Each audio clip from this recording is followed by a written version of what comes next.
إن الحمد لله نحمده ونستعينه ونستغفره ونعوذ بالله من شرور أنفسنا ومن سيئات أعمالنا من يهده الله فلا مضل له ومن يضلل فلا هادي له وأشهد أن لا إله إلا الله وحده لا شريك له وأشهد أن محمدا عبده ورسوله أما بعد فأعوذ بالله من الشيطان الرجيم بسم الله الرحمن الرحيم يا أيها الناس اتقوا ربكم الذي خلقكم من نفس واحدة وخلق منها زوجها وبث منهما رجالا كثيرا ونساء واتقوا الله الذي تساءلون به والأرحام إن الله كان عليكم رقيبا قال النبي صلى الله عليه وسلم فإن أصدق الحديث كتاب الله وخير الهدى هدى محمد صلى الله عليه وسلم وشر الأمور محدثاتها وكل محدثة بدعة وكل بدعة ضلالة وكل ضلالة في النار அளவற்ற அல்லாஹ்வும் நிகரற்ற அன்புடையவருமாகிய அல்லாஹ்வின் திருப்பெயர் போற்றி புகழ்ந்து ஆரம்பம் செய்கின்றேன். அந்த ஏக இறைவனின் சாந்தியும் சமாதானமும் இறுதி தூதர் முஹம்மது ரசூலுல்லாஹ் ஸல்லல்லாஹு அலைஹி வஸல்லம் அன்னவர்கள் மீதும் அன்னவர்கள் குடும்பத்தார்கள் தோழர்கள் தாபிஈன்கள் தபஉ தாபிஈன்கள் சத்தியத்தையும் ஏகத்துவத்தையும் நமக்கு எடுத்துச் சொன்ன இமாம்கள் குறிப்பாக சத்தியத்தை அறிந்து அதன் அடிப்படையில் நமது வாழ்க்கையை அமைத்துக் கொள்ள வேண்டும் என்கிற உயர்ந்த எண்ணத்தோடு அல்லாஹ்வின் இறையில்லத்தில் ஒன்று கூடியிருக்கும் நம்மவர்கள் அனைவர்களின் மீதும் அது சேரட்டுமாக. அவ்வண்ணமே இங்கு பேசப்படக்கூடிய கேட்கப்படக்கூடிய ஒவ்வொரு செய்திகளையும் நமது உள்ளத்தில் பதிய வைத்து நமது அன்றாட வாழ்க்கையில் எடுத்து நடப்பதற்கு வல்ல இறைவன் அருள்புரிவானாக. வாழக்கூடிய இந்த அற்பமான சொற்பமான இந்த வாழ்நாட்களில் மருத்துவமனையின் கஷ்டங்கள், அதன் சிரமங்கள், அதன் செலவினங்களை விட்டும் முழுமையாக பாதுகாப்பு பெற்ற ஒரு வாழ்க்கையை அல்லாஹ் நமக்கும் நமது குடும்பத்தார்களுக்கும் தந்தல் புரிவானாக. உயிருள்ள வரையிலும் உடல் சுகத்தையும் உள்ளத்தின் ஆரோக்கியத்தையும் நிரப்பமாக தந்தல் புரிவானாக. வாழும் காலங்களில் கடன் தொல்லையிலிருந்தும் வட்டியின் கொடூர பிடியிலிருந்தும் வறுமையின் பிடியிலிருந்தும் கோர விபத்திலிருந்தும் கொடிய நோய் நொடிகளிலிருந்தும் கெட்ட மௌத்திலிருந்தும் கெட்ட ஆட்சியாளர்களிருந்தும் நம்மையும் நம் சமூகத்தையும் அல்லாஹ் ரப்பல் ஆலமீன் நிரந்தரமாக பாதுகாத்து அருள்புரிவானாக என்று பிரார்த்தித்தவனாக எனது ஜும்ஆவின் முதல் உரையை நான் ஆரம்பம் செய்கின்றேன். இன்றைய ஜும்ஆவின் முதல் உரையின் தலைப்பு மறப்போம் மன்னிப்போம். அன்றைய அருமையான பெருமக்களே, மன்னிப்பு என்கிற இந்த வார்த்தை சொல்வதற்கு மிக மிக எளிமையானது. பூ போல ரொம்ப ரொம்ப எளிமையான ஒரு வார்த்தை சொல்வதற்கு மன்னிப்பு என்கிற ஒரு வார்த்தை. ஆனால் இந்த மன்னிப்பு என்கிற இந்த தன்மையை, இந்த குணத்தை தனது வாழ்க்கையில் எடுத்து நடப்பது என்பது சாதாரணமான ஒரு விஷயம் கிடையாது. ரொம்ப ரொம்ப கடினமான ஒரு விஷயம். மன்னிப்பை தனது வாயாலும் தனது வாழ்வியலாலும் உண்மைப்படுத்துவது மிக சிரமமான ஒரு காரியம். இந்த மன்னிப்பு என்கிற இந்த தன்மையோடு எல்லோராலும் வாழ்ந்த முடியாது. அல்லாஹ்வுடைய அருளை யார் உண்மையிலேயே விரும்புகிறார்கள், அல்லாஹ்வுடைய நெருக்கத்தை யாருடைய உள்ளம் ஆசைப்படுகிறதோ, அல்லாஹ்வுடைய மன்னிப்பை யார் விரும்புகிறாரோ அவரால் மட்டுமே தனது வாழ்க்கையில் அதிகமான மன்னிப்பு தன்மையோடு வாழ முடியும். நம்ம வாழ்க்கையில எத்தனையோ சந்தர்ப்பங்கள்ல நம்ம நினைச்சிருக்கோம், இந்த இடத்துல நம்ம மன்னிப்பை வெளிப்படுத்தியிருந்தால் நமது வாழ்க்கை இந்த அளவிற்கு சீரழிந்திருக்காதே அப்படின்னு நினைச்சிருக்கோம். இன்னைக்கு சில பேர் என்ன நினைச்சு வச்சிருக்காங்கன்னா, மன்னிப்பது என்பது கோழைத்தனம் அப்படின்னு நினைச்சு வச்சிருக்காங்க. ஒருத்தவர் நம்மளோட சண்டை போடுறாரு, அவரோட எதிர்த்து சண்டை போடுவதுதான் வீரம் அப்படின்னு நினைக்கிறாங்க. நம்ம ரோட்ல போறோம், தெருவுல போறோம், யாராவது ஒருத்தவங்க தெரியாம நம்ம வண்டியில இடிச்சுட்டாங்க, நமக்கு ஏதாச்சும் ஒரு காயத்தை ஏற்படுத்திட்டாங்க, ஒரு துன்பத்தை ஏற்படுத்திட்டாங்க. அப்படி துன்பத்தை கண்டவரே முன் வந்து தெரியாம செஞ்சுட்டாங்க மன்னிச்சிருங்க அப்படின்னு சொன்னாலும் இன்னைக்கு சில பேர் விடுறது கிடையாது. அது என்ன தெரியாம வந்து நினைக்கிறது, என்ன செஞ்சுட்டு வந்து தப்பு மன்னிப்பு கேட்கறது. நம்ம வாழ்க்கையிலே சில சமயங்கள் நடந்திருக்கும்ல, நம்ம வெளியில போக வேண்டாம், நம்ம வீட்டுக்குள்ள போகாம எனக்காச்சும் சாப்பாட்டுல உப்பு இருக்க அல்லது குழம்புல ஏதாச்சும் கொஞ்சம் காரம் ஆயிடும், கோபம் நமக்கு எப்படி வரும்? பெரும்பாலும் சும்மா முடிச்சுட்டு வீட்டுக்கு போனாவே வீட்டுல கடவுளான விருந்து இருக்கும். அந்த விருந்துல ஏதாச்சும் கொஞ்சம் குறைபாடு வீட்டுல உள்ளவங்க, மற்றவங்களை விட்டுருங்க, வீட்டுல உள்ளவங்க ஏதாச்சும் ஒரு குறைபாடு செஞ்சுட்டாங்க அப்படின்னா அவங்களே சொல்லுங்க தெரியாம நடந்துச்சு, நம்ம விட்டுருவோமா? கல்யாணம் பண்ணி 30 வருஷம் வாழ்ந்துட்டு 30 வருஷமா சமைச்சுக்கிட்டு இருக்கிறேன், இன்னைக்கு வரைக்கும் சமையல் ஒழுங்கா செய்யறது இல்லையா? கோவப்படுறது இல்லை. நமக்கு பிள்ளைங்க என்னைக்காச்சும் தெரியாம சொல்லியிருப்பாங்க, தவறு பண்ணியிருப்பாங்க, நம்ம கோவப்படுறது இல்லை.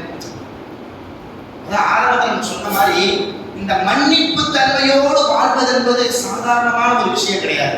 எந்த ஒரு மனிதர் மன்னிக்கும் பழக்கத்தை தன்னுடையதாக ஆக்கிக் கொள்கிறாரோ, வல்லாஹி அல்லாஹ் மீது சத்தியம் விட்டு சொல்கிறேன், அல்லாஹ்வுடைய மன்னிப்பு அந்த மனிதருக்கு உலகிலும் உண்டு, நாளை மறுமையிலும் உண்டு.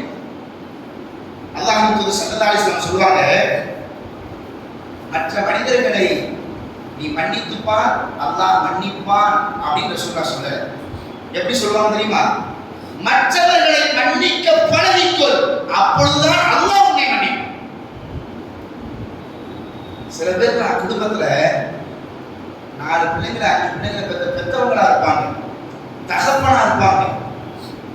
பிள்ளைங்க ஏதோ ஒரு சந்தர்ப்பத்துல ஏதோ ஒரு தவறு செஞ்சிருப்பாங்க. வருட கணக்கா 10 வருடம் 15 வருடம் 20 வருடம் தன் பிள்ளை செய்த அந்த தவறை நினைத்து பார்த்து பழி தீர்க்கக்கூடிய தகப்பன்மார்கள் உண்டு. சொத்து பிரிக்கும் பொழுது அன்னைக்கு அவன் நான் சொன்ன பொண்ணை கட்டிக்கல, நான் சொன்ன படிப்பை படிக்கல, நான் சொன்ன மாதிரி நடந்துக்கல, அதனால அவருக்கு என்னுடைய சொத்துல எந்த ஒரு பங்கும் கிடையாது. எவ்வளவு பெரிய அநியாயம்! மன்னிக்க தெரிந்தால் கண்டிப்பாக வாழ்வியல் மனமாக இருக்கும். அறிவியல் நம்ப முடியாத ஒரு செய்தி, ஆனால் உண்மை. மருத்துவம் நமக்கு சொல்லுது, எந்த ஒரு மனிதர் மன்னிப்போடு வாழ்கிறார், மன்னிக்கும் தன்மையோடு வாழ்கிறாரோ அந்த மனிதருக்கு உள்ள ரீதியாக உடல் ரீதியாக நிறைய பிரச்சனைகள் இருந்து அவர் பாதுகாக்கப்படுவார். யாராவது செஞ்ச தவிர நினைச்சு கோபம் வந்துட்டே இருந்துச்சு வைங்களேன். ஒரு மனிதனுக்கு இயல்பாகவே கோபம் வந்துச்சுன்னா அவருடைய உடம்புல ஒரு சுரப்பி சுரக்கும். அந்த சுரப்பி மனிதனுக்கு நல்லது கிடையாது, கெட்டது. அந்த சுரப்பி சுரக்க ஆரம்பிச்சிருச்சுன்னா நமக்கு என்ன நிலையில இருக்கிறோம் அப்படின்றத மறந்துடுவோம், நன்மையான விஷயங்கள் மறந்துடுவோம், மற்றவர்கள் நமக்கு செய்த அந்த நன்மையை கூட மறந்து விடுவோம். அப்படிப்பட்ட ஒரு கெட்ட ஒரு சிந்தனையை தருவதுதான் அந்த சுரப்பி. இது கோபம் வரும்போது வரும். கோபம் எப்போ வரும்? மற்றவங்களை மன்னிக்காத போது வரும். மன்னித்து வாழ்ந்தால் என்னைக்குமே நம்ம கெட்டு போக மாட்டோம். இன்னைக்கு நம்ம சில பேர் நினைக்கிறோம்ல, அவன் சண்டைக்கு வரான், வேணாம் மன்னிச்சு விட்டுருவோம் அப்படின்னு சொல்லிட்டு போனா 4 பேர் கோழையா நினைப்பாங்க. இவன் இப்படி இருக்கு. மன்னித்தால் என்னைக்குமே உயர்வு உண்டு. உங்களுக்கு ஒரு சம்பவத்தை ஞாபகப்படுத்துவேன். ஆயிஷா ரலியல்லாஹு சொல்லுவாங்க, புகாரி இமாம் தனது கிதாபில் இந்த செய்தியை பதிவு பண்ணுவாங்க. நாம நம்ம வாழ்க்கையில அடிக்கடி கேள்விப்பட்ட ஒரு சம்பவம் தான் இந்த மன்னிப்பு என்கிற இந்த தன்மையோடு இந்த சம்பவத்தை உரசி பார்க்கும் பொழுது கண்டிப்பாக நம்முடைய மனதில் ஒரு மனமாற்றம் வரும். கண்டிப்பாக இந்த சம்பவத்திற்கு பிறகு, கேட்டதற்கு பிறகு, நமது வாழ்க்கையில யாராவது நமக்கு துன்பத்தை தந்திருந்தால், அவர் மீது நாம் கோபம் கொண்டவர்களாக இருந்தால், இந்த சம்பவத்தை கேட்டதுக்கு பின்னாடி சார் நாம அவரை மன்னிச்சு பார்த்தா என்ன அப்படின்ற ஒரு எண்ணம் வரும் பாருங்க. புகாரி இமாம் தனது கிதாபில் பதிவு செய்வாங்க. ஆயிஷா ரலியல்லாஹு ரசூலுல்லாஹ்ட்ட கேட்டாங்க, யா ரசூலல்லாஹ், உஹது யுத்தத்தில் உங்களுடைய பல் உடைக்கப்பட்டுச்சு, உங்களுக்கு கடுமையான முறையில் வேதனை செய்யப்பட்டுச்சு, அந்த நாளை விட துன்பத்தை தந்த வேறு ஏதேனும் ஒரு நாள் உங்களுக்கு உண்டா அப்படின்னு கேட்கிறாங்க. உஹது போர் நடந்த அந்த சம்பவம் இருக்குல்ல, அந்த நாள் அது ரொம்ப தன்னிலை மறந்த நிறைய செய்திகள் நடந்த ஒரு சம்பவம் உஹது போர். அதான் ஆயிஷா ரலியல்லாஹு கேட்கிறாங்க, அல்லாஹ்வின் தூதரே, உஹது போர் நடந்த அந்த நாள்ல உங்களுடைய பல் ஷஹீதாக்கப்பட்டுச்சு, உங்களுக்கு நிறைய ரத்தம் வந்துச்சு, மனதளவுல நிறைய பாதிக்கப்பட்டீங்க, அந்த நாளை விட ரொம்ப கடுமையான முறையில் நீங்கள் வேதனைக்குள்ளாக்கப்பட்ட நாள் வேற எதுவும் இருக்குதா இருக்குதா அப்படின்னு கேட்டாங்க ஆயிஷா ரலியல்லாஹு. அதுக்கு அல்லாஹ்வின் தூதர் ஸல்லல்லாஹு அலைஹி வஸல்லம் சொன்னாங்க, அந்த நாளை விடவும் ஒரு நாள் எனக்கு மிக சோதனைக்குள்ளான ஒரு நாளாக இருந்தது. அது எந்த நாள் தெரியுமா?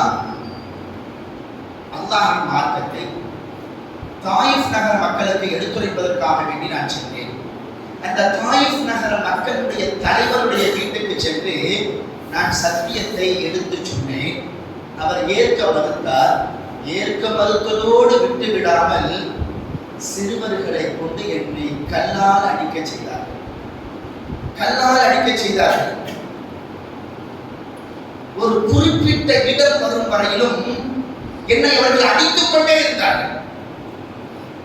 சொல்லால் சில பேர் அடித்தார்கள், கல்லால் சில பேர் அடித்தார்கள். இரண்டு வழிகளையும் தாங்க முடியாமல் நான் சுய நினைவையே இழந்து விட்டேன். ஒரு குறிப்பிட்ட இடத்தை சொல்றாங்க. அந்த இடத்துல வந்து நான் அமர்ந்தேன்.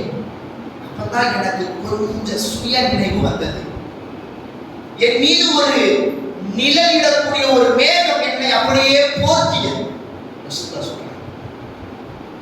நிழலிடக்கூடிய ஒரு மேகம் என்னை அப்படியே போர்த்தியது. அந்த மேகத்தை நான் பார்த்தேன்.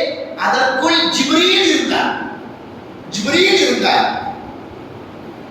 என்னிடத்தில் சொன்னார், அல்லாஹ்வின் தூதரே,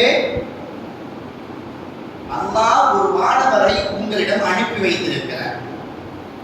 அந்த வானவர் நீங்கள் எதனை கட்டளையிடுகின்றீர்களோ அதை செய்து முடிக்க காத்து கொண்டிருக்கிறார் அப்படின்னு ஜிப்ரீல் என்னிடம் சொன்னார். நான் அந்த வானத்தை அப்படியே பார்த்தேன். பார்த்தா ஃபனாதா ஃபீ மலக்கில் ஜபல், மலைகளுக்கென்று சாட்டப்பட்ட ஒரு வானவர் என்னை அழைத்தார். அல்லாஹ்வின் தூதரே அப்படின்னு அழைத்தார். யா முஹம்மத் ஃபஸல்லம அலைஹி, அஸ்ஸலாமு அலைக். எனக்கு சலாம் சொல்லி முஹம்மதே அப்படின்னு சொல்லிட்டு அழைத்து சொன்னாரே, ذلك فيما شئت إن شئت أن أطبق عليكم الأشرب. நான் மலைகளுக்கென்று சாட்டப்பட்ட வானவர். எனக்கு உத்தரவிடப்பட்டிருக்குது, உங்களுடைய கட்டளை என்ன என்று செவிமடுத்து அதனை செயல்படுத்துவது. நீங்க சொல்லுங்க, இந்த தாயிஃப் நகர மக்கள் உங்களை ரொம்ப புண்படுத்தி விட்டார்கள், ரொம்ப காயப்படுத்திட்டாங்க. நீங்க சொல்லுங்க, இந்த தாயிஃப் நகரம் இரண்டு மலைகளுக்கு மத்தியில தான் இருக்குது. நீங்கள் கட்டளையிட்டால் அந்த இரண்டு மலைகளுக்கு மத்தியில் இருக்கக்கூடிய இந்த தாயிஃபை அப்படியே நுறுக்கி விடுகிறேன் அப்படின்னு சொன்னாங்க. அல்லாஹ்வின் தூதர் ஸல்லல்லாஹு அலைஹி வஸல்லம் என்ன சொன்னாங்க? ரத்தம் வடியுது, காயம். ரசூலுல்லாஹ் அவங்க கிட்ட உதவி கேட்டு போகல. ரசூல் ஸல்லல்லாஹு அலைஹி வஸல்லம் அவங்க கிட்ட எதுவும் பொருளாதாரத்தை எதிர்பார்த்து போகல, எதுவும் பதவி பட்டங்களை எதிர்பார்த்து போகல. ரசூல் அந்த தாயிஃப் நகரத்திற்கு போனதற்கு உண்டான நோக்கம் என்ன? அங்குள்ள மக்கள் தீனுல் இஸ்லாத்தை ஏற்றுக்கொள்ள வேண்டும். அவங்களுடைய நலனுக்காக வேண்டி போயிருக்கிறாங்க. அவங்களுடைய நல்லதுக்காக வேண்டி போயிருக்கிறாங்க. அவங்க மறுமையிலும் திண்மையிலும் வெற்றி அடையணும் அப்படின்றதுக்காக வேண்டி போயிருக்கிறாங்க. உதவி செய்ய போன இடத்துல எவ்வளவு பெரிய உபத்திரவம் பார்த்தீங்களா? இந்த இடத்துல நம்ம யோசிச்சு பாருங்க. ஏதாச்சும் உதவி செய்ய போய் அங்க ஏதாச்சும் நமக்கு ஒரு அவமானம் வந்துருச்சு அப்படின்னா நம்முடைய செயல்பாடுகள் எப்படி இருக்கும்? உதவி செய்ய போறோம், உதவி செய்ய போன இடத்துல நமக்கு உபத்திரம் நடக்குது அப்படின்னா நம்ம எப்படி நடந்துக்கிறோம்? ஸல்லல்லாஹு அலைஹி வஸல்லம் அவங்க எப்படிப்பட்ட ஒரு உதாரணத்தை பாருங்க, எப்படிப்பட்ட ஒரு பாடத்தை நமக்கு கற்பித்து தராங்க பாருங்க. உனக்கு தொல்லையே தந்தாலும் நீ மன்னித்து பார், உனது வாழ்க்கை உயரும், உனது வாழ்வு உயரும், உனது கண்ணியம் உயரும், வரலாறு உன்னை மறக்கவே மறக்காது, பின்புள்ளவர்கள் உனக்காக வேண்டி பிரார்த்தனை செய்வார். அழகான ஒரு பாடத்தை கற்றுத்தராங்க. அப்ப அந்த வானவர்கிட்ட ரசூலுல்லாஹ் சொல்றாங்க, சொன்னாங்க, அர்ஜு ஐ யுஹ்ரிஜல்லாஹு மின் அஸ்லாபிஹிம் மை யஅபுதுல்லாஹ வஹ்தா லா யுஷ்ரிக் பிஹி ஷைஆ. இந்த மக்கள் இந்த சத்தியத்தை விளங்காமல் சத்தியத்தையும் என்னையும் துரத்தி அடிக்கிறார்கள். பரவாயில்லை, இவங்க இந்த சத்தியத்தை ஏற்றுக்கொள்ளாமல் என்னை அடித்து துன்புறுத்தினால் பரவாயில்லை, நான் இவங்களை மன்னிச்சிடுறேன், நான் ஆதரவு வைக்கிறேன். என்ன ஆதரவு? இவர்கள் இஸ்லாத்தை ஏற்றுக்கொள்ளாவிட்டாலும் இவர்களின் சந்ததிகள் அல்லாஹ்வை மட்டுமே வணங்கக்கூடியவர்களாக, அல்லாஹ்வுக்கு எதையும் இணையாக்காத ஒரு கூட்டத்தை அல்லாஹ் இவர்களின் சந்ததிகளை கொண்டு வருவான் அப்படின்னு நான் நம்புறேன், ஆதரவு வைக்கிறேன் அப்படின்னு சொல்லுவேன். அல்லாஹ்வின் தூதர் ஸல்லல்லாஹு அலைஹி வஸல்லம் நினைச்சிருந்தா அன்னைக்கே அந்த வானவருக்கு கட்டளையிட்டு இன்னைக்கு தாயிஃப்னு சொல்லிட்டு ஒரு நகரம் இல்லாத அளவிற்கு நடந்திருக்கிறார். இன்னைக்கு உம்ராக்கு போகக்கூடியவங்க, ஹஜ்ஜுக்கு போகக்கூடியவங்க தாயிஃபுக்கு போகாம வரமாட்டாங்க. அந்த தாயிஃப் நகரத்துக்குள்ள போனா அவ்வளவு வசந்தம். சுப்ஹானல்லாஹ். ரசூல் ஸல்லல்லாஹு அலைஹி வஸல்லம் அவங்கள எந்த மக்கள் கல்லால் அடித்தார்களோ அந்த மக்களுடைய சந்ததிகள் இன்னைக்கு எப்படி இருக்கிறாங்க தெரியுமா?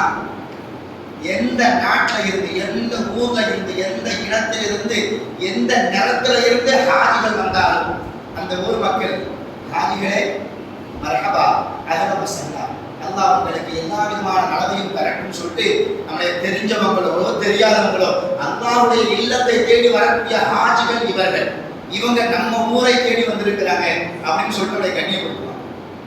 அந்த ஊரினுடைய அமைதி, அந்த ஊரினுடைய கண்ணியம் ரொம்ப ரொம்ப ரொம்ப ரொம்ப அழகானதாக இன்னைக்கு இருக்கு. இன்னைக்கு இப்படிப்பட்ட ஒரு ஊர், இப்படிப்பட்ட ஒரு மக்கள் இன்னைக்கு தாயிஃப்ல இருக்கிறாங்கன்னா அதுக்கு என்ன காரணம்? ரசூல் ஸல்லல்லாஹு அலைஹி வஸல்லம் மன்னிப்பு தான். மன்னிக்கும் குணம் தான் இன்னைக்கு இவ்வளவு பெரிய ஊரை நல்ல முறையில் இருந்துச்சு. இன்னைக்கு நம்ம வாழ்க்கையில நிறைய இடங்கள்ல சதறி போய் கிடக்கு. கணவன் மனைவிக்கு மத்தியில சரியான உறவு இல்லை. பாசத்தோடு நேசத்தோடு வாழக்கூடிய இந்த கணவன் மனைவிக்குள்ள சரியான பிணைப்பு இல்லாததற்கு மிக முக்கியமான ஒரு காரணம் என்ன தெரியுமா? இந்த மன்னிப்பு என்கிற இந்த தன்மை கணவனிடத்திலையும் இல்லை, இன்னைக்கு மனைவி இடத்திலையும் இல்லை. மன்னிப்போடு வாழ்ந்து பார்த்தால் கண்டிப்பாக நமது வாழ்க்கை வசந்தமாக அமையும். யாரெல்லாம் வரலாற்றில் மன்னிக்க தெரிந்தவர்களாக வாழ்ந்தார்களோ அவர்கள் எல்லாம் உலகத்தின் மக்களால் போற்றப்பட்டார்கள். உங்களுக்கு ஒரு சின்ன ஒரு செய்தியை ஞாபகப்படுத்துவேன். நபவி இமாம் தனது கிதாபில் இந்த செய்தி, ஒரு ஹதீஸுக்கு ஹுசைன் ரலியல்லாஹுடைய வரலாற்றை ஒரு உதாரணமாக சொல்வார்.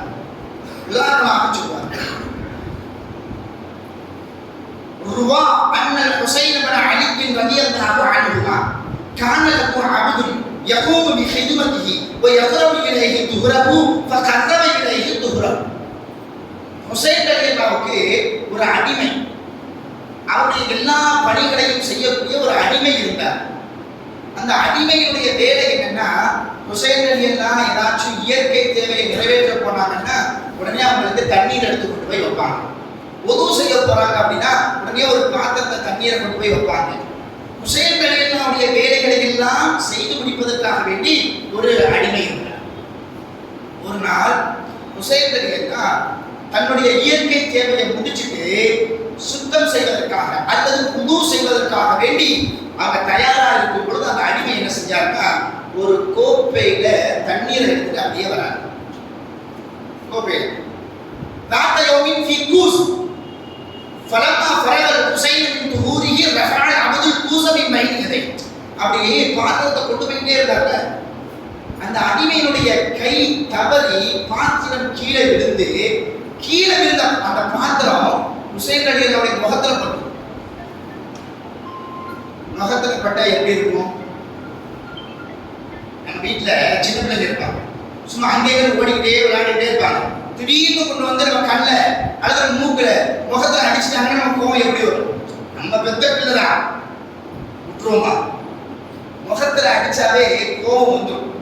அது யாரா இருந்தாலும் அதனால ஒரு சூழல் சொல்லுவாங்க, உங்க மனைவியை நீங்க அடிக்கிற மாதிரி ஒரு சூழல் இருந்துச்சுன்னா எங்க மட்டும் அடிக்காதீங்க, கண்ணில் அடிக்காதீங்க, முகத்துல அடிக்காதீங்கன்னு சொன்னாங்க. ஏன்?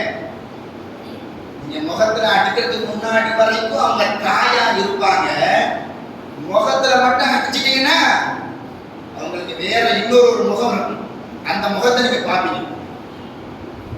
முகத்துல அடிக்காதீங்க, முகத்துல அடிச்சா எல்லாத்துக்கும் கோவம் வரும், முகத்துல விட்டா கோவம் வரும். அதே மாதிரிதான் ஹுசைன் ரலியல்லாஹுடைய முகத்துல அந்த கோபம் பட்ட உடனே ரொம்ப கொடூரமா கோவம் வரும், பயங்கரமா கோவம் வரும். கோபம் விட்டு பாருங்க, அது சில மனிதர்களை கவனிச்சு கொஞ்சம் அதிகமாகவே வரும். செய்யப்படக்கூடிய தவறு ஒண்ணுதான், அந்த தவறை யார் செய்கிறார்கள் அப்படின்னு பார்த்து கோபம் வித்தியாசப்படும். சின்ன தவற, பெரிய தவற ரோட்ல போறவங்க யாரோ ஒருத்தவங்க செஞ்சா பெருந்தன்மையா விட்டுருவோம். வீட்டில் உள்ளவங்க யாராவது செஞ்சா தூரமா போகும். அப்படித்தானே? அதுலயும் குறிப்பா கிட்ட வேலை பார்க்குற ஒரு ஆள், பெரிய கம்பெனி வச்சிருக்கிறோம், நமக்கிட்ட கை நீட்டி வேலை சம்பளம் வாங்கக்கூடிய ஒரு வேலையா நமக்கு ஏதாச்சும் ஒரு கஷ்டத்தை தந்தாருன்னா எப்படி இருக்கும்? அதே மாதிரி சூழல். ஹுசைன் ரலியல்லாஹுடைய அடிமை அந்த கை தவறி அந்த கோப்பை கீழே விழுந்து முகத்துல போட்டாங்கன்னா தூரமா போகுது. அடிமை பார்க்கறாரு, ஐயோ சரியான தப்பு பண்ணிட்டேன், முகத்துல வேற போட்டுடுச்சு, காயத்தை வேற ஏற்படுத்திடுச்சு, ரொம்ப பயங்கரமா பார்க்கறாரு, என்ன செய்யறது அப்படின்னு பார்த்துக்கிட்டே இருக்கும்போது அந்த அடிமையினுடைய சிந்தனையில ஒரு எண்ணம் வருது பாருங்க. இவங்க எல்லாம் யாருக்கும் கட்டுப்படாத கூட்டம், ஆனா யாருக்கு கட்டுப்பட்டுவாங்க? எந்த நேரத்தில் பொறுமை காப்பாங்க? அல்லாஹ்வுடைய வசனத்தை சொன்னா பொறுமை காப்பாங்க, அல்லாஹ்னு சொன்னா இவங்க கட்டுப்படுவாங்க. உடனே அந்த அடிமையுடைய சிந்தனையில சூரத்துல ஆல இம்ரான்ல வரக்கூடிய ஒரு வசனம் வருது. உடனே ஓதுறாங்க பாருங்க. الذين ينفقون في السراء والضراء والكاظمين الغيظ அப்படின்னு சொல்றாங்க. உண்மையிலேயே அல்லாஹ்வுடைய நல்லடியார்கள் யார் தெரியுமா? உண்மையான இறை நம்பிக்கையாளர்கள் யார் தெரியுமா? தனக்கு கோபம் வரும் சமயத்தில் அந்த கோபத்தை மென்று விழுங்கக்கூடியவர்களாக இருப்பார்கள். அந்த அடிமை தப்பு செஞ்சுட்டு கோபத்தோடு எஜமானன் பார்க்கும் பொழுது இந்த வசனத்தை அந்த அடிமை ஓதுகிறார். உண்மையான இறை நம்பிக்கையாளர்கள் யார் தெரியுமா? கோபம் வரும் பொழுது அந்த கோபத்தை மென்று விழுங்குவார்கள். அவர்கள் தான் உண்மையான இறை நம்பிக்கையாளர்கள். இந்த வசனத்தை கேட்ட உடனே ஹுசைன் ரலியல்லாஹு சொன்னாங்க, கதம்து கைதி, நான் இந்த கோபத்தை மென்று விழுங்கி விட்டேன் அப்படின்னு சொன்னாங்க. அத்தோடு அந்த அடிமை விடல. வல் ஆஃபியீன அனின் நாஸ், அந்த வசனத்துடைய தொடர் அப்படியே ஓதுறாங்க. மக்களை மன்னிக்க தெரிந்தவர்களாக இருப்பார்கள் அப்படின்னு அந்த அடிமை சொன்னாங்க. ஹுசைன் ரலியல்லாஹு சொன்னாங்க, கத அஃபௌத அன்க, நான் உன்னை மன்னித்து விட்டேன். அத்தோடு அந்த அடிமை விடல. அந்த வசனத்தை ஓதி முடிக்கிறாரு. வல்லாஹு யுஹிப்புல் முஹ்சினீன், அல்லாஹ் உபகாரம் செய்பவர்களை விரும்புகிறார். உடனே ஹுசைன் ரலியல்லாஹு சொன்னாங்க, இதுஹப் ஃபஅன்த ஹுர்ருன் லிவஜில்லாஹ், உபகாரத்திலேயே பெரிய உபகாரம் என்ன? ஒரு அடிமையை விடுதலை விடுவது. இன்றிலிருந்து நான் உன்னை விடுதலை விட்டு விட்டேன், நீ இனிமேல் அடிமை கிடையாது, சுதந்திரமானவர். நீ வஜில்லாஹ், நான் அல்லாஹ்வுக்காக வேண்டி, அல்லாஹ்வுடைய முகத்திற்காக வேண்டி இதை நான் செய்கிறேன் அப்படின்னு சொன்னார். ஹுசைன் ரலியல்லாஹு கோவப்பட்டு அங்க அடிச்சிருந்தா, திட்டி இருந்தா அவங்க யாரும் கேட்டிருக்க முடியாது. ஏன்னா அவங்க எஜமானர், அவங்க அடிமை. மன்னித்தார், தவறு செய்தவரை மன்னித்தார், அதே சமயத்தில் விடுதலையும் செய்தார். அவர் எந்த விதத்திலையும் குறைஞ்சு போகலை. இன்னைக்கு வரைக்கும் ஹுசைன் அப்படின்னு சொன்னா ரலியல்லாஹ் அப்படின்னு நம்ம உள்ளத்திலிருந்து உங்களுக்கு பிரார்த்தனை வருது. என்ன காரணம்? மன்னித்தார். வரலாற்றில் பெரும் பெரும் இடத்தை பிடித்தவர்கள் எல்லாம் இந்த மன்னிப்பை கொண்டே தனது வாழ்க்கையை அழகுபடுத்தி இருக்கிறாங்க. நாமெல்லாம் அதிகம் அறிந்த ஒரு செய்தி அபூபக்கர் ரலியல்லாஹுடைய வரலாறு நமக்கெல்லாம் தெரியாம இருக்காது. அபூபக்கர் ரலியல்லாஹு தன்னுடைய மகள் விஷயத்தில் மிக மோசமாக நடந்து கொண்ட மிஸ்தாஹ் என்கிற ஒரு நபித்தோழர் மீது கோபம் கொள்கிறார். யாரு? அபூபக்கர் ரலியல்லாஹு.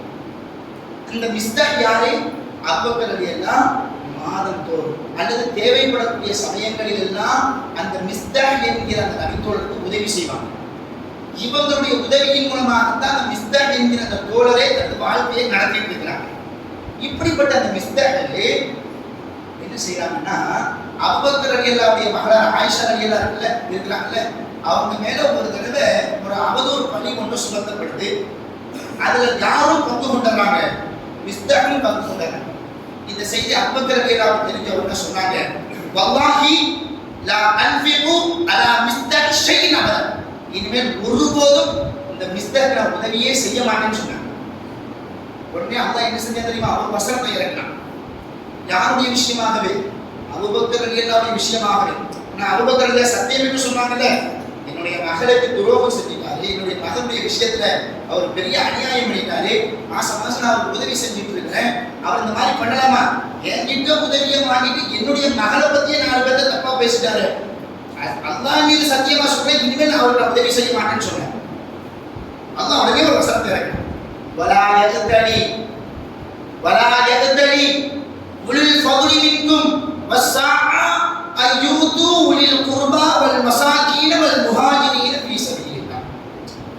உங்களில் யார் செல்வம் படைத்தவராக இருக்கிறார், உங்களில் யார் வசதி படைத்தவராக இருக்கிறாரோ அவர்கள் ஏழைகளுக்கும் உறவினர்களுக்கும் அல்லாஹ்வின் பாதையில் முஹாஜிர்களாக வந்தவர்களுக்கும் நான் உதவி செய்ய மாட்டேன் என்று சத்தியம் செய்ய வேண்டாம் அப்படின்னு அல்லாஹ் வசனத்தை இறக்கிட்டான்.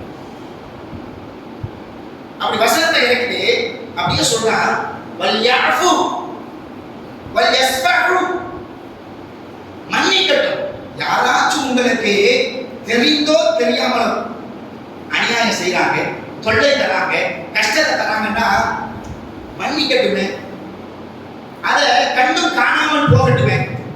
சில பேர் அந்த செகண்ட்ல மன்னிச்சுடுவாங்க, வீட்டுக்கு போனவுடனே பயப்பில்லை ரொம்ப சேட்டை பண்ணி இருக்கிறா, நம்ம சாதாரணமாக மன்னிச்சு விட்டுட்டோம், இல்லை அவனை விடக்கூடாது, சந்தர்ப்பம் வரட்டும், நமக்குன்னு ஒரு காலம் வராமையா போயிருப்பது அப்படின்னு பின்னாடி யோசிச்சுட்டு இருப்பாங்க. அல்லாஹ் சொல்றா, யாராச்சும் உனக்கு கஷ்டம் கொடுத்துட்டாங்களா, தொல்லை தந்துட்டாங்களா, மன்னிச்சுட்டு பின்னாடி போயிட்டு யோசனை பண்ணாத, அதை பெருந்தன்மையா கடந்து போயிருக்கு. தெரியாம செஞ்சிருப்பான், தெரிஞ்சே செஞ்சிருப்பான், மன்னிச்சிருவோம் அப்படின்னு நீங்க செஞ்சீங்கன்னு வைக்கிறேன். அல்லாஹ் சொல்றான் பாருங்க, அலா துஹிப்பூன அய்யஃபிரல்லாஹு லக்கும், அல்லாஹ் உங்களை மன்னிக்க வேண்டும் என்று நீங்க ஆசைப்பட மாட்டீங்களா? எவ்வளவோ பாவம் செய்யறோம், நம்மளுடைய என்ன ரப்பை என்னை மன்னிக்கணுமே, ரப்பை என்னை மன்னிக்கணும் அப்படிதான் நம்ம நினைக்கிறோம். ரப்பினுடைய மன்னிப்பு உங்களுக்கு வேணும்னா மற்றவங்க செஞ்சதை நீங்க மன்னிங்க, ரப்பு உங்களை மன்னிப்பான். இந்த வசனம் தாங்க இறங்கிச்சு. கொஞ்சம் யோசிச்சு பாருங்க, நம்ம பெத்த பிள்ளை மேல யாராச்சும் அவதூறு பண்ணா நம்ம எவ்வளவு வேகம் வரும், எவ்வளவு கோபம் வரும். ஏன் சில சமயத்தில் நம்ம மருமகன், நம்ம பிள்ளையை கட்டிக்கிற மருமகன் எனக்கு கூடுதல் குறைச்சல் வரும். ஏதாச்சும் ஒன்று பேசிட்டாருன்னா நம்ம பேசலையா, எப்படி பேசுவோம்? மருமகனையே கொடுக்க மாட்டான். மற்றவங்க யாராச்சும் செஞ்சிருந்தா இந்த இடத்துல அபூபக்கர் ரலியல்லாஹு பெருந்தன்மையை பாருங்க. என்னுடைய மகன் ஆயிஷா ரலியல்லாஹு மீது குறை சொன்ன ஒரு மனிதர் உதவி செய்ய மாட்டேன்னு சொல்லிட்டு சத்தியம் செய்யறாரு. அல்லாஹ் வசனத்தை இறக்குறான், அல்லாஹ் உன்னை மன்னிக்கிறதை விரும்புவீங்களா மாட்டீங்களா? உடனே அவர் சொன்னார், இனிமே நான் அந்த மாதிரி நடந்துக்க மாட்டேன், நான் மிஸ்தருக்கு நான் உதவி செய்யறேன், அல்லாஹ் மீது சத்தியம் விட்டு சொல்றேன், அந்த மிஸ்தருக்கு இனிமேல் நான் உதவி செய்யறேன், அல்லாஹ்வுடைய மன்னிப்பை நான் ரொம்ப விரும்புகிறேன்னு சொன்னாங்க. இந்த அபூபக்கர் எல்லாம் என்னத்துல குறைஞ்சு போயிட்டாங்க. தனது வாழ்க்கையில ஏராளமான சந்தர்ப்பங்கள்ல ஏராளமான மக்களை மன்னித்தார்கள். அவர்களின் வாழ்வு உயர்ந்துதான் இருக்கிறது. நாளை மறுமையில் மக்கள் எல்லாம் உச்சவாணியில் பார்க்கக்கூடிய அளவுக்கு மிக உன்னதமான ஒரு இடத்துக்கு சொந்தக்காரங்களா இருக்கிறாங்க. என்ன காரணம்? அந்த பெருந்தன்மை. இன்னைக்கு அந்த மன்னிப்பு என்கிற அந்த பெருந்தன்மை நம்மிடத்துல இல்லாததின் காரணமாகத்தான் நிறைய இடங்கள்ல நம்ம சிறுமைப்படுத்தப்படும், நிறைய இடங்கள்ல நிறைய நல்லதையெல்லாம் நம்ம இழந்துடும். மன்னிப்பு நமக்கு என்றைக்குமே நல்லதை பெற்றுத்தரும், உயர்வை பெற்றுத்தரும். ஒருபடி மேலாக அல்லாஹ்வுடைய அருளையும் அல்லாஹ்வுடைய மக்ஃபிரத்தையும் நமக்கு பெற்றுத்தரும். இன்ஷா அல்லாஹ் இனிமேல் வரும் காலங்களில் எங்கெல்லாம் நமக்கு கோபப்படக்கூடிய சக்தி இருக்கு, மற்றவங்களை அடக்கி ஆளக்கூடிய, மற்றவங்களை தண்டிக்கக்கூடிய ஆற்றல் எப்பொழுதெல்லாம் நமக்கு இருக்குதோ அந்த இடத்துல மற்றவங்களை மன்னிச்சு பழகுவோம். அல்லாஹ்வுடைய மன்னிப்பை பெற்று வாழ்வோம். அதே நிலையில் மரணத்தையும் தருவோம். அல்லாஹ் ரப்பல் ஆலமீன் இப்படிப்பட்ட உயர்ந்த குணத்தோடு நமது வாழ்க்கையை அமைத்துக் கொள்ளக்கூடிய நசீபை நமக்கும் நம்முடைய பெற்றோர்களுக்கும் நம்முடைய சந்ததியினர்களுக்கும் அல்லாஹ் ரப்பல் ஆலமீன் நசீபாக்கி தந்து புரிவானாக என்று பிரார்த்தித்தவனாக எனது ஜும்ஆவின் முதல் உரையை நான் நிறைவு செய்கிறேன்.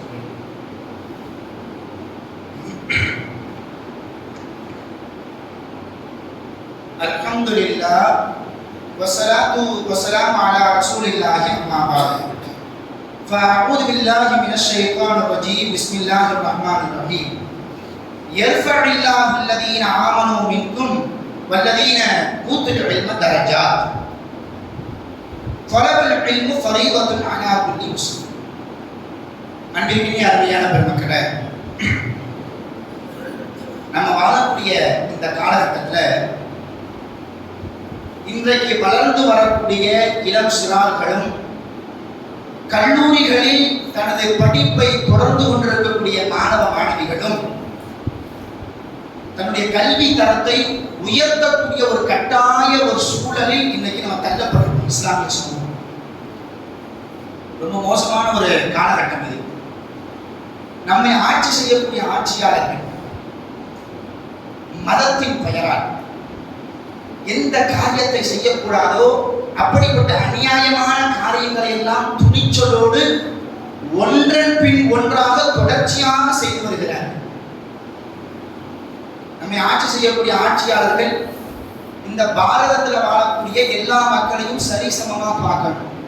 நிறத்தின் பெயரால பிரிக்கக்கூடாது, இனத்தின் பெயரால பிரிக்கக்கூடாது, மதத்தின் பெயரால பிரிக்கக்கூடாது. ஆனா இன்னைக்கு மதத்தை வச்சுதான் ஆட்சி செய்யக்கூடிய ஆட்சியாளர்கள் இன்னைக்கு பெரும்பான்மையான மக்கள் இருக்கிறாங்க. எவ்வளவு பெரிய அநியாயங்கள்லாம் நடந்தது.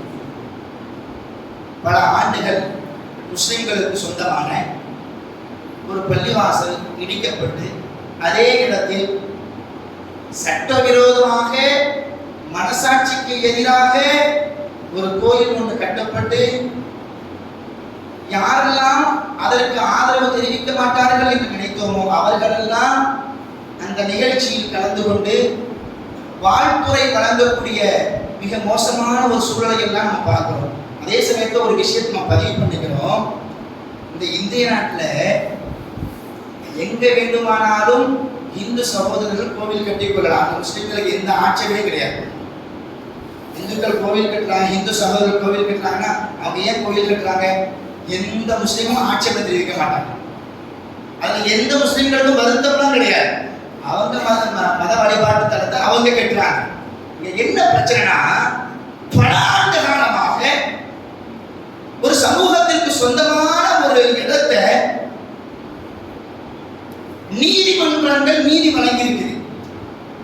அங்க இடிச்சது தப்புதான் அப்படின்னு சொல்லிட்டு நீதி வழங்கி இருக்குது. அந்த நீதித்துறை வழங்கிய அந்த நீதியெல்லாம் குளிதோண்டி புதைச்சி அந்த இன்னொரு மத வழிபாட்டு தலத்தை ஏற்படுத்தி அதை ரொம்ப பிரம்மாண்டமான முறையில செய்து முடிச்சு அந்த இஷ்யூ நடந்துகிட்டு இருக்கும் போதே டெல்லியில இன்னொரு மஸ்ஜித் இடிக்கப்பட்டது. இன்னும் சில பள்ளிவாசல்கள் குறிவைக்கப்படும். இதெல்லாம் எப்படி தடுக்கிறது? எப்படி தடுக்கிறது? அதுக்கு ஒரே ஒரு வழிதான். என்ன? நம்ம மக்கள் கல்வியில இன்னும் கொஞ்சம் மேம்படும். பணம் சம்பாதிக்கிறதுக்காக வேண்டி மட்டும் எதை படிச்சா நல்ல காசு பணம் வரும், சம்பாத்தியம் வரும், அந்த மாதிரி இல்லாம பவர்ஃபுல் நம்மை ஆட்சி கட்டிலில் அமர்த்தக்கூடிய அந்த படிப்பை தேர்ந்தெடுத்து படிக்கணும். எந்த படிப்பை படிச்சா நமது நாட்டில் எந்த சமூக மக்களுக்கும் அநியாயம் நடக்காமல் தடுக்க முடியும், அந்த மாதிரி கல்வியை தேர்ந்தெடுத்து படிச்சு அந்த மாதிரி ஒரு இடத்துல போய் யார் அமரணும்? முஸ்லிம்கள் அமரணும். அந்த மாதிரி இடத்துல போய் உட்காந்துட்டு முஸ்லிம்களுக்கு மட்டுமல்ல எந்த சமூக மக்களுக்கும் பாதிப்பு இல்லாத அளவுக்கு நம்முடைய தீர்ப்பு, நம்முடைய எழுத்து, நம்முடைய சிந்தனை, நம்முடைய செயல்பாடுகள் அமையும். குறிப்பா இன்னைக்கு அதிகமான முறையில பாதிக்கப்படுறது இந்த நாட்டில் முஸ்லிம்கள் தான். வெளிப்படையா தெரியுது. இது அவங்களுக்கு செய்யக்கூடிய பச்சை துரோகம் அப்படின்னு, இது அவங்களுக்கு செய்யக்கூடிய அநியாயம், இந்த தீர்ப்பை யாரும் ஏற்றுக்க மாட்டாங்க அப்படின்னு தெரிஞ்சு தீர்ப்பு வழங்குறாங்க, சில செயல்பாடுகளை செய்யறாங்க. இதையெல்லாம் நம்ம தடுத்து நிறுத்தணும் அப்படின்னா இப்ப இருக்கிற மாதிரியே நம்ம இருக்கக்கூடாது. கல்வியை கொண்டுதான் மாற்றத்தை ஏற்படுத்த முடியும். கல்வியை கொண்டுதான் நாம் இழந்த உரிமைகளை பெற முடியும். கல்விகளை கொண்டுதான் அதிலும் ஆட்சியை, கட்டளையை இடக்கூடிய அந்த கல்வியை கற்கும் பொழுதுதான் நசுக்கப்படக்கூடிய நமது குரல்படைகள் விடுவிக்கப்படும். ஆகையினால பிள்ளைகளை பெற்ற பெற்றோர்களும் சரி, கல்வியை கற்கக்கூடிய மாணவ மாணவிகளும் சரி, ஒரு குறுகிய சிந்தனையோடு கல்வியை கற்காமல் பரந்த சிந்தனையோடு, மனிதாபிமானத்தோடு, பொதுநலத்தோடு தொன்றாற்றக்கூடிய அந்த கல்வியை கற்று இந்த உலகத்தில் உள்ள எல்லா மக்களுக்கும் நீதியையும் நேர்மையையும் நிலைநாட்டக்கூடிய ஒரு அதிகாரியாக இன்ஷா அல்லாஹ் முஸ்லிம்கள் வரும் காலத்தில் வர வேண்டும். அப்படி வந்தால் மட்டுமே இந்த அநியாயங்களுக்கெல்லாம் ஒரு முடிவு வரும். அல்லாஹ் ரப்பல் ஆலமீன் அப்படிப்பட்ட அதிகாரம் படைத்த கல்விகளை கற்கக்கூடிய இளைஞர்களாக, சமூகமாக அல்லாஹ் ரப்பல் ஆலமீன் இனிவரும் இந்த இஸ்லாமிய சமூகத்தை அல்லாஹ் ரப்பல் ஆலமீன் ஆக்கி அருள் புரிவாராக என்று பிரார்த்தித்தவனாக எனது ஜும்ஆவின் 2ஆம் முறையை நான் நிறைவு செய்கிறேன்.